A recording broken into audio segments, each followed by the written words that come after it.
Hello, and welcome to a YouTube video. That's right, that's what you're watching. And YouTube, the world in general, did not want me to upload this. I don't know why. I mean, I had so much struggle just trying to record this.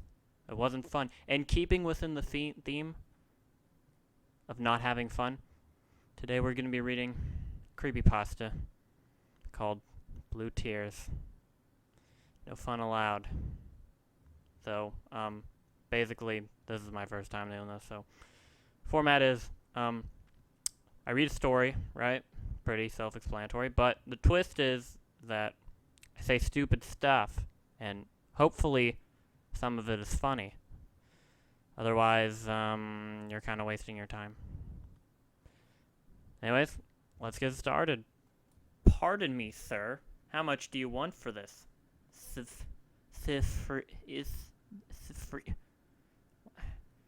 What?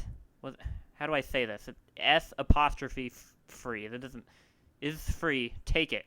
What? Are you sure? I can pay you F dashes.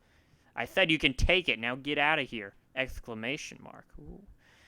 The above was a brief exchange of words between a very edgy young man. What about that was edgy? Maybe he just respects his own privacy. Possibly in his late 20s. And myself at a yard sale I happened by. Rule number 1 of creepypastas. Never go to a yard sale. Just throwing that out there. I always find the most interesting things at yard sales and flea markets because, yeah, surprised you haven't been creepypasta'd before this. I'm normally there for books, but I'll occasionally happen across something else that I find worth my time. I didn't find any books this time around. Aw.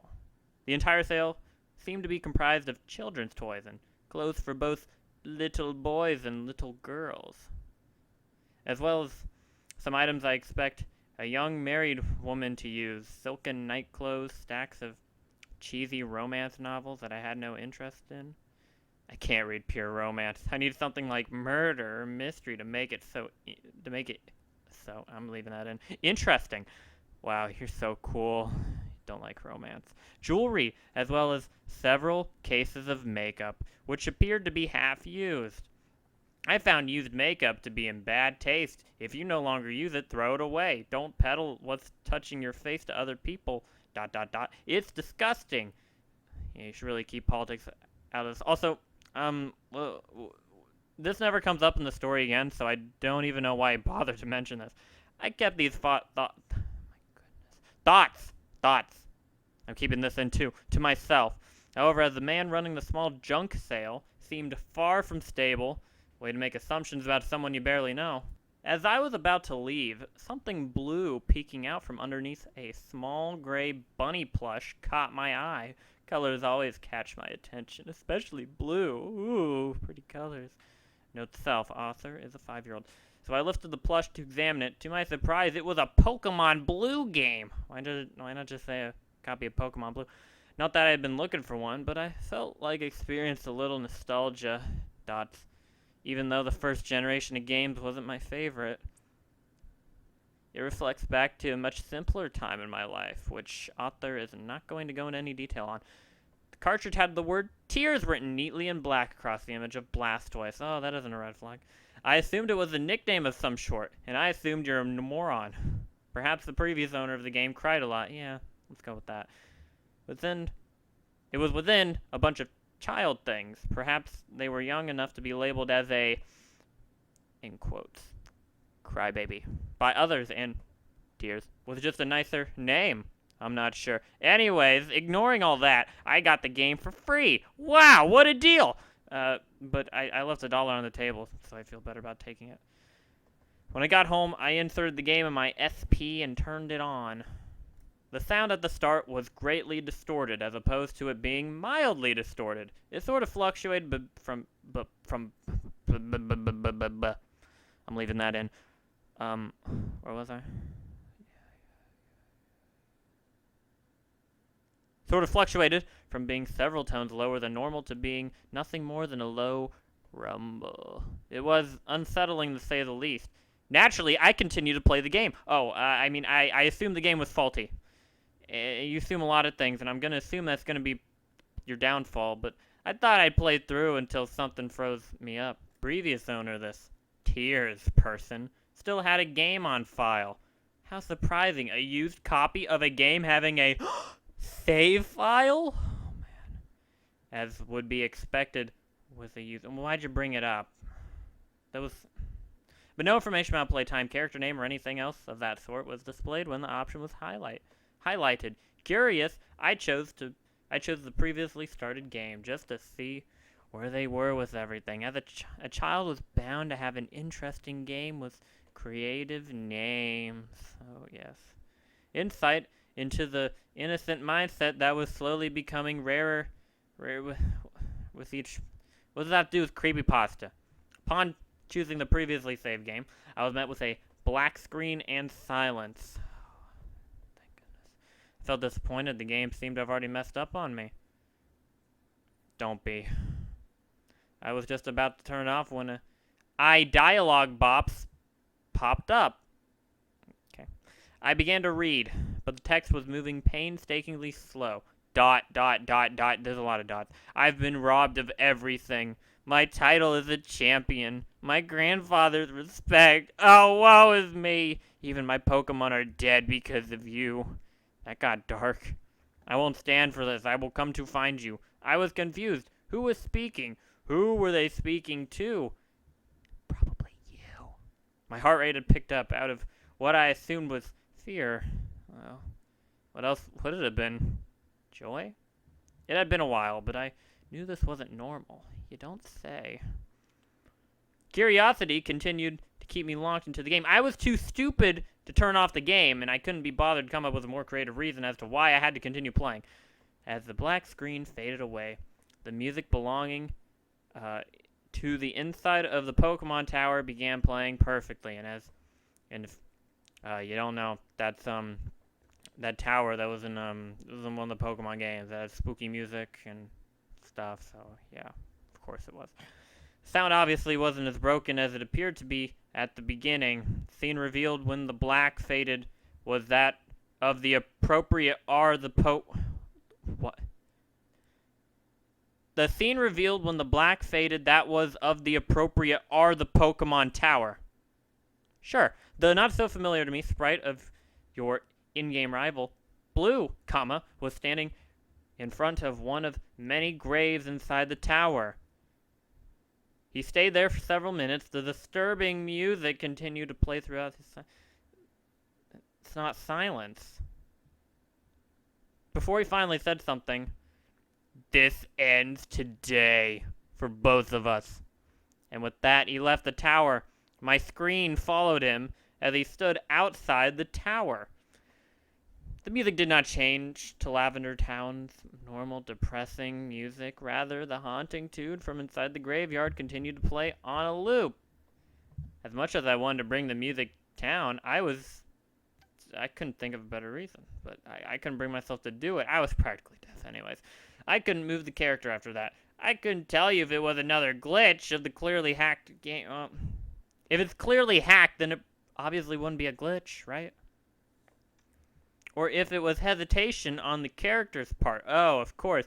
That mess of pixels on my Game Boy screen? Yeah, he hesitated.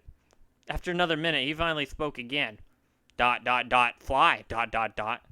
Even though there was no voice connected to the character in the game, with the speed in which the text moved, there was an obvious feel of depression about him. Uh-huh. I opened the start menu and checked Blue's party. All he had was a Pidgeot. Your Pokemon suck, dude. Which had no level. Oh. Where was I? Oh, I checked his stats. The only move it knew was the requested action of Fly. And all its stats, except for health, were at 0. Odd as I found this, I didn't question it. Because I was too stupid. When the map opened up, it was black save for one small square that was marked. Talk about inspiring art direction. Mount Silver. I knew this was impossible, Mount Silver was in Johto, which had yet to be introduced in the original Pokemon games. Regardless, it was my only destination. So I chose it. You also could have chose to turn the game off. The typical animation of the trainer sprite turning into the bird sprite. Does he really? He doesn't turn into a bird. I always thought of him like, riding the bird or something, but whatever. Yeah, he turned into the bird and took off flying place and what? Took off flying. And fly off took what? And flying off took place. I cannot speak. Sure enough, I landed in front of the cave entrance to Mount Silver. Oh, how shocking. Rather than having the sprite shift back to blue sprite, his image moved to the left of Pidgeot's sprite. Terrifying. They faced each other for a minute. Did you have a stopwatch out? Oh, that was 1 solid minute. Before a sound much like that of entering or exiting a room played, but in a much higher tone. It sounded as if something had broken. Probably your eardrums because you won't turn down the music. When Blue spoke again, "Fly away, you're free," I began to assume the noise was the sound of a Pokeball breaking. How do you know, though? It's just a bunch of pixels, right? Yeah, it's in the game, whatever. Pidgeot cried out once before doing as its former master commanded and flying away. After, where was I? Oh, after his final Pokemon flew away, the haunting music continued to play. What music? Who knows? He faced the entrance. "I'm coming for you." Ooh. I now had the impression that this was a mission of revenge. And with the way he was speaking, it was a revenge of the darkest sort, as if isn't revenge in and of itself already like dark? Whatever. It dawned on me to check the items that he had on him. I don't know why this thought crossed my mind. Probably because of lazy riding. But given the ongoing circumstances, I felt there would be something there, such as bad riding. And there was. Oh, of course there was. I think it would have been much funnier if there was nothing there. There was only one item in the list. Knife! And, knife is in all caps here for some reason. An item that certainly wasn't programmed into the game under normal circumstances. No, I'm pretty sure that was in the game. Yeah, you give it to your Pokemon, they'd murder the opposing Pokemon. It would get you more EXP. Anytime I picked the option to use it, just to see what it did, Blue said, "Not yet," in all caps. After that, I was unable to control the character anymore. So then, how did you pick the option? Could you still pause even when you weren't in control? How did that work? You should have explained this. It was as if he wanted me to get him there, but you aren't getting him there because, like you just said, you were unable to control the character, and see his single item just to get the gist of what he may be planning. But that was it, ... The rest was all his own. Blue stepped into the cave as he trekked through the stone maze of the cave. He never encountered any Pokemon, but I could faintly hear distorted cries mixed in with the music. I'm not sure, but I believe they could feel the negative emotions coming off Blue. Oh, yes. Pixels on my screen? Really giving me some negative vibes. And they cried out. I'm leaving that in. Cried out in concern. Finally, he reached the chamber that harbored red in the gold and silver games. Blue's pace slowed a little as he approached his rival, and the music, dark as it was, lowered considerably, making it infinitely darker. How do you make music infinitely darker? Like, you got dark, and then you got infinite. Oh, okay. As the two rivals, each faced other. What? As the two rivals faced each other. I'm just dumb. And Red simply greeted Blue with silence that I had been accustomed to in Pokemon Gold. However, Blue didn't take this very well as he shouted in apparent anger, "Don't ignore me like you have everything and everyone else." It's probably not personal. He does that in every game. The battle ensued. Ensued. Oh my gosh, I can't read. But the normal music didn't play. The darkened tower music of the Pokemon Tower continued. Again, darkened. What does that mean? Was it really scary? By this time, other people were home and were becoming annoyed with the volume of my music. Well, I'm becoming annoyed with your stupidity. And Well, yeah, the Game Boy Pokemon music was pretty ear-piercing. So I was forced to put in headphones as I couldn't bring myself to actually lower the volume because the author apparently doesn't have the guts to actually do anything for himself. I'd hate if he have to make an actual decision. Disturbing as it was, the music had put some sort of hold on me, again just proving my point. I stared at the game screen as the battle opened up. Obviously, since Blue had no Pokemon, even though he did have a Pokemon earlier, otherwise he couldn't have used Fly, but, you know, whatever. He never called anything out, neither did Red. In the battle option, the 4 options of fight, Pokemon, item, and run weren't all there. All there was to choose at the moment was item, so obviously he chose it. The only item to use there was one I mentioned before, knife. Oh boy. It was quickly selected on its own and went back to the battle scene. Now the only battle option there was fight in the fight menu. Oh boy, what other menu would it be in? Blue only had one attack at his disposal. Murder. I wonder what that does. I couldn't regain control of the game. There was no option to run. I couldn't bring myself to turn the game off and end what has quickly become a disturbing experience. Isn't that more reason to turn it off if it's really that disturbing? Oh boy. The only choice there was to sit there and allow Blue to murder Red. Oh yes.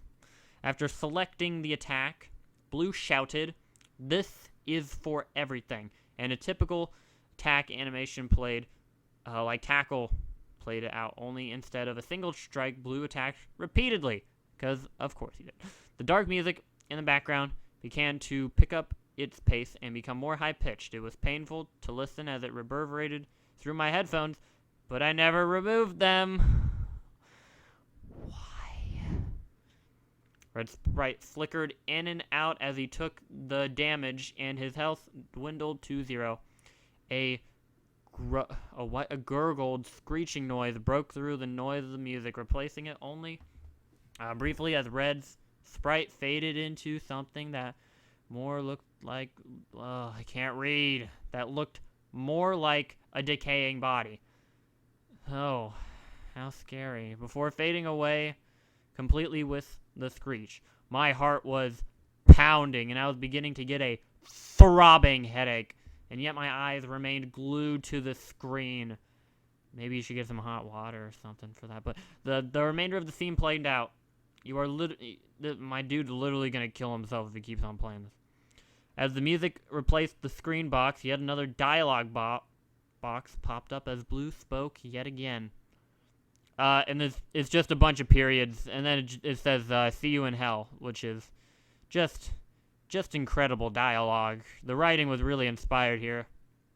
The battle option popped up again. Fight remained the only option.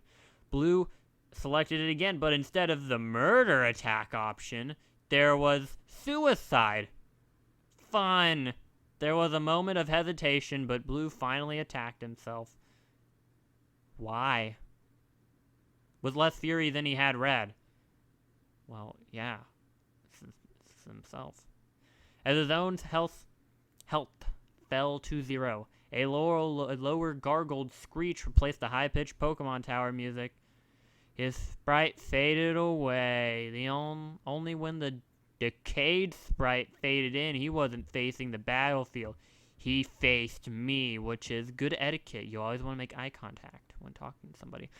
His screech continued on, growing in volume to the point where the pain it caused equal of a migraine, and yet I still kept the headphones in. I'm getting sick of this. Why can't I? Okay. My eyes locked onto the dead, hollow eyes of Blue as he continued to scream. Before the screen began to flicker, it was slow at first, but it quickly picked up to a rapid strobe effect. The scream, he always puts these weird, like, mini, like, they're not quotes. What are they called? The pot. Keeps on putting these things around the words. It's annoying me. Grew in volume and pitched one more time before the screen simply cut to black. I held my breath. My heart pounded so hard against my chest that it hurt. Okay. I deeply hoped that it was over, considering the fact that I couldn't move or even hear outside my headphones, and it's not like I could just turn off the Game Boy. I was fearfully assumed that it wasn't right, and I was right. White lettering began. Well, I still can't speak. Began slowly typing out across the black screen. As each word formed, I read, I finally I'm not gonna do this. I finally got my revenge. The life you ruined, you is in all caps, by the way, is now faded away, but don't think it's over yet. My suffering has ended, but yours has only begun. I'll be watching your strife with a grin on my face. And that's when it all ends. I'll see you in hell. You know, if I was this guy and I waited, like, if text was really that slow and I saw this message, I would have been really disappointed because this is a lame message. Though I had a full battery just a moment ago, the light turned red and the system turned off, and the story's almost over. My nose began to spill blood for several minutes because of course it did. And I'll never be able to describe the terror I felt afterwards, mainly because I'm too lazy.